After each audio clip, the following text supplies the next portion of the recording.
अस्सलाम वालेकुम। आज हम सूजी का हलवा बनाएंगे लेकिन एक नए स्टाइल से। इस तरीके से जब हम हलवा बनाते हैं तो ये बहुत ही नरम और मुलायम बनता है। तो ये देखें, आप इसका टेक्सचर देख लें, ये बहुत मज़ेदार बनता है। तो चले फिर बनाना शुरू करते हैं। इसके लिए मैंने 1 कप सूजी ली है। तो ये देखिए, ये बिल्कुल बारीक वाली सूजी है और इसे मैंने इस तरह एक प्याली में रख दिया है। और सारी चीज़ों को मैंने उसी मेजरिंग कप से ही नाप के मैंने रखी हैं। ये 1 कप चीनी है और 1 कप घी है और 1 कप ही मैंने लिया है दूध। तो ये देखें, ये चारों एक ही साइज़ के हैं। हलवा बनाते हुए जो है ना, एक जैसी ही चीज़ यूज़ करनी चाहिए। आप इसके लिए कप ले रहे हैं या प्याली ले रहे हैं, जो भी लें, आपको एक ही जैसा लेना है। अब सबसे पहले हम क्या करेंगे, एक बॉल में मैंने सूजी डाली है और 1 कप मैंने इसमें दूध डाल दिया। अब इसे हम भिगो के आधे घंटे के लिए रख देंगे। तो यही इसमें डिफरेंट है और यही नई तरीके का है। वैसे तो हम मखंडी का हलवा जब बनाते हैं तब भी ऐसे करते हैं, लेकिन हम ये मखंडी की तरह नहीं बना रहे।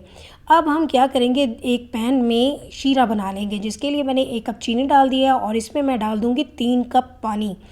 जब हम नॉर्मल हलवा बनाते हैं उसमें 1 कप अगर सूजी ले तो 4 कप पानी डालते हैं, लेकिन मैंने अब 1 कप दूध डाला है, इसीलिए मैंने 3 कप पानी डाला है और अब इसे मैंने चूल्हे पे रख दिया है पकने के लिए। अब इसे हमने क्या, शीरे को इतना ज़्यादा नहीं पकाना कि इसकी एक तार बन जाए।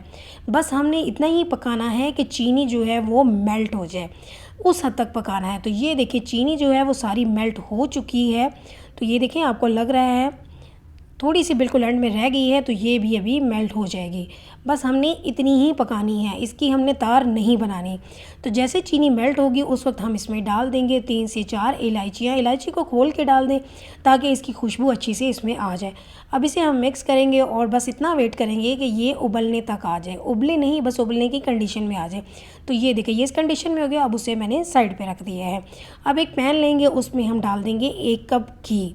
घी को भी हम मेल्ट होने देंगे, गरम नहीं करेंगे, बस हल्का सा ही गरम होगा, बहुत ज़्यादा नहीं। ये देखिए, जैसे ही मेल्ट हो रहा है उसी वक्त मैं इसमें भीगी हुई सूजी डाल दूँगी, जो मैंने आधे घंटे के लिए रख दी थी। तो ये देखिए, ये फूल के कितनी गाढ़ी हो गई है। अब ये सारी सूजी इसमें डाल देंगे। इस हलवे में ये होगा कि शुरू में आपको लगेगा कि सूजी जो है वो लगने लग गई है, क्योंकि इसमें दूध होता है, इसीलिए ये चिपकने लगती है। लेकिन आपने इसमें परेशान नहीं होना, क्योंकि जैसे जैसे हलवा जो है वो पकेगा, इसमें दूध ड्राई होगा, तो सूजी जो है ये इसमें पकना शुरू हो जाएगी और ख़ुद से ही वो अलग होना भी शुरू हो जाएगी, और जो वो लग रही थी वो खुद ही अलग होने लगेगी। तो ये देखिए, जैसे जैसे हलवा पक रहा है, दूध इसमें ड्राई हो गया है और अब इसमें सारा आपको घी ही नज़र आ रहा है। बस इतनी देर तक पकाना है। अब उसके बाद हमने क्या करना है, सूजी को भूनना है। तो ये देखिए, सूजी भूनना शुरू हो गई है, इसका कलर चेंज होना शुरू हो गया है। तो यहाँ पे आपने क्या करना है, 5 से 7 मिनट सूजी को अच्छी तरह से भून लेना है।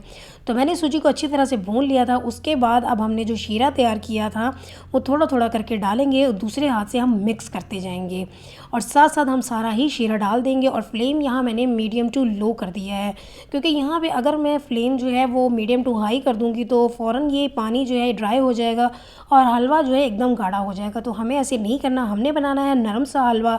इसके लिए मैंने फ्लेम को मीडियम टू लो कर दिया है ताकि आराम से ये सूजी भी पके और इसके बाद जो है ये हलवा भी बहुत ही मज़ेदार सा बन जाए। साथ ही इसमें मैंने नट्स डाल दिए, ये आप अपनी मर्ज़ी से डाल दें। मैंने इसमें बादाम और इसमें किशमिश डाली है और थोड़ा सा खोपरा भी डाल दिया है। अब इसे मैं मज़ीद मिक्स कर रही हूँ और इसको अब हमने चलाते रहना है ताकि सूजी जो है वो नीचे लगे नहीं, क्योंकि अब इसमें शीरा भी है, चीनी भी है, तो इसका लगने का थोड़ा सा डर होगा। इसीलिए इसे साथ साथ मिक्स करेंगे और फ्लेम यहाँ मज़ीद मैंने लो कर दिया। अब बिल्कुल लो फ्लेम, जैसे दम वाला होता है उस तरह करके 5 मिनट तक और पकाना है। तो ये देखें, ये कितना अच्छा और नरम सा हलवा बन गया है।